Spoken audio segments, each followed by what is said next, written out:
আসসালামু আলাইকুম বন্ধুরা, কেমন আছেন সবাই? আশা করি সকলেই অনেক ভালো আছেন।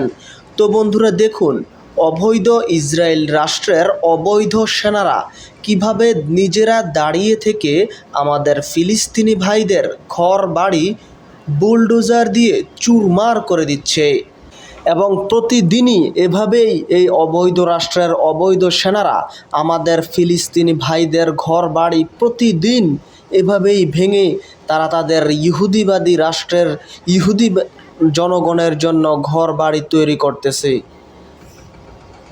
একবার চিন্তা করে দেখুন, আপনার সাথে যদি এরকম ঘটনা হয়, আপনার নিজের বাড়ি নিজে পুলিশ এবং আর্মি দাঁড়িয়ে থেকে আপনার নিজের বাড়ি ভেঙে চুরমার করে দেয়, তাহলে আপনার কেমন লাগবে?